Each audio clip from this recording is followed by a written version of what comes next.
genre of music that was started in the early 90s by a bunch of British bands that made a sound that was defined by the kind of textures that the guitar sound would make. And the sound, the name actually comes from the fact that these guitar players would be constantly looking at their feet to manipulate their foot pedals to create all the layers of noise, and that's kind of where the name shoegaze comes from.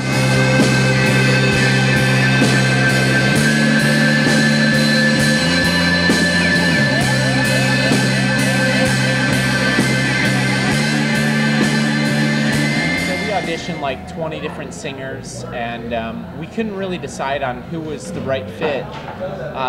Beth and Becky were the two closest that we had found, through Craigslist. So they came in and auditioned along with 20 other vocalists. And then what had happened is part of our audition process is to actually go through recording. And so they had both recorded with us, and then our bass player, kind of on a whim, put the two tracks together, and as we listened to them singing together, we decided that, you know, maybe the two of them could work together as equals, not as a backup and a lead, but as equals. And so we put them together. We presented the idea to them. They liked it, and we've been operating that way ever since.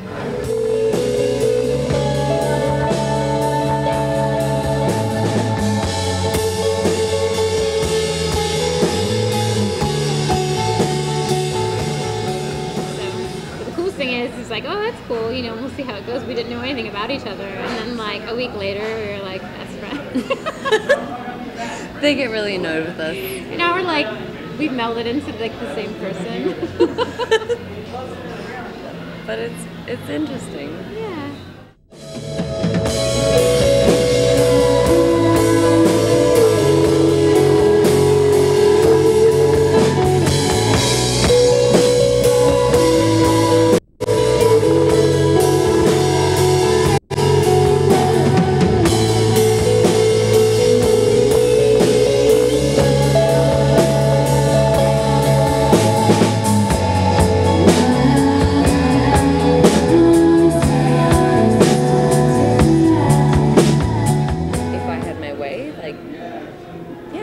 I'd play music and I'd like to do that, like, forever, you know? I would curl up and die if it wasn't for music. I don't know, I couldn't, I haven't really been playing out, like, for that long, but music's always been, like, I've always just, it's the one thing in life that I'm super sure about, is just music being a big part of my life, so.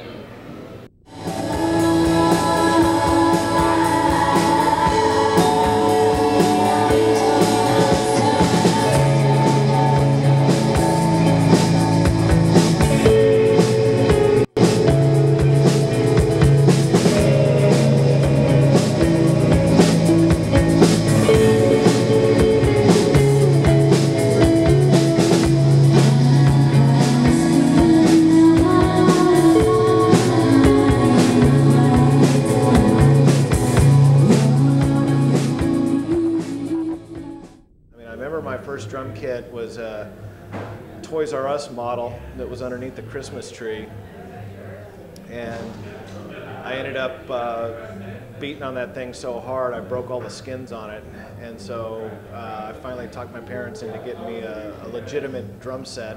So my first set was an old 1960s Ludwig set, and it looked like the one that Ringo Starr had in the Beatles, and I was so proud of that thing, and you know, wanted to show it off to everyone.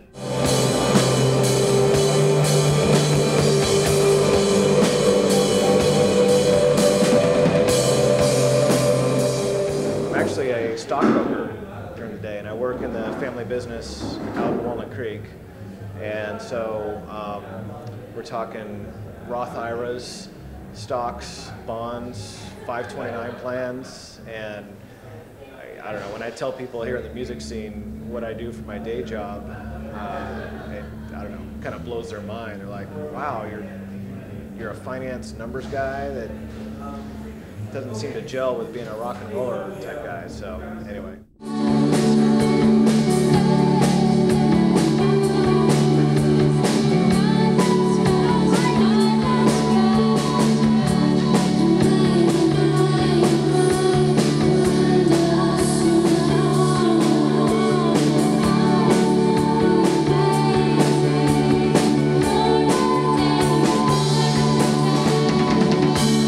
Everybody in the band has other jobs. You know, we all have careers. I think that we're in a position where we have label interests, major label interests, and it's possible that we could be signed to a label, but it would be. I don't think any of us are counting on it as like our plan A per se. You know, it's kind of an option that's out there for all of us, and I think that we're all kind of looking at it as like something that would be nice, but not something that we're relying on or counting upon. You know, I just would love to be in a position where I can play music in a band for many, many years. I mean, it would be great if we made it to the next level. I don't really have the hopes, you know, of doing that in the sense that, like, it's not something I'm expecting. I haven't, you know, put all my money behind this. You know, it's not like some kind of break thing. But if it did work out, I mean, that would be great. Aside from that, like right now, I'm just a 9-to-5 IT person at a nonprofit.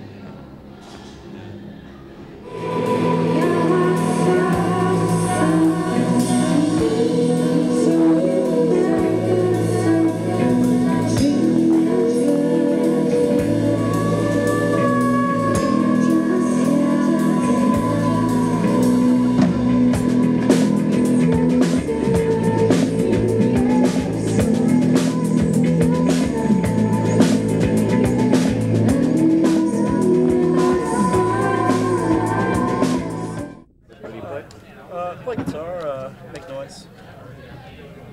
I guess my chief responsibility is adding atmosphere. It's interesting. I started playing guitar a little bit prior, but I don't know. I just never really quite felt it to the degree that I feel bass. You know, like, and I've played guitar ever since I played bass. But I think in a band setting, I'm just much more comfortable playing bass than I am with guitar. I just kind of intuit it a lot better than I ever did any other instruments.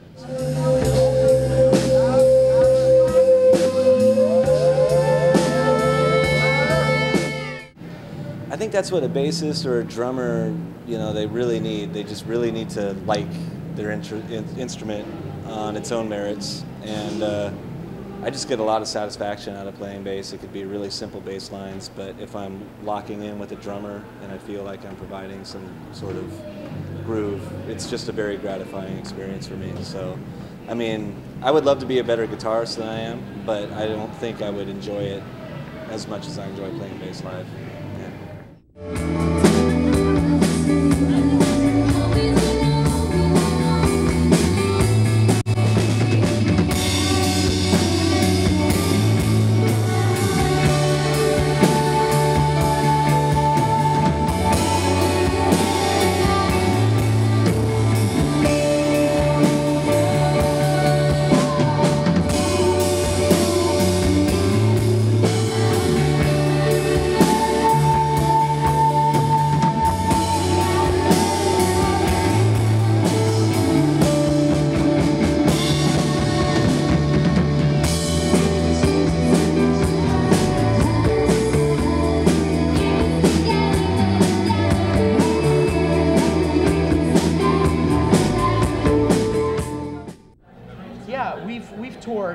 We've toured a little bit. We actually played Lollapalooza 2 summers ago, so not this past summer, the summer before.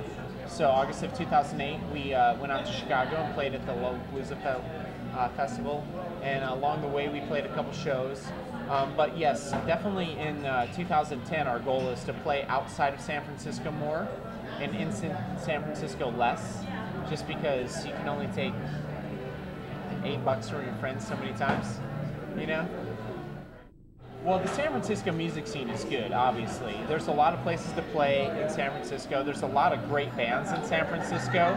I feel like San Francisco doesn't get as much attention as it should in terms of a music scene, because I feel like there are a lot of really great and talented bands here. But it certainly feels like being outside of San Francisco, we get more attention from being from San Francisco than in San Francisco. So when we go down to LA, or if we go outside of San Francisco to play in another city, we usually have a pretty good draw. And surprisingly enough, we have people who know who we are wherever we go. And even if it's only 2 or 3 people in the crowd who know who we are, it's nice to be in a city somewhere else on the other side of the country and have a couple people in the crowd who know who you are, who are shouting out your songs and want to hear your songs and that sort of thing. But San Francisco is packed full of great bands. I mean, if we had the attention that LA had, for example, I think that a lot of the bands here would make it a little bit further. See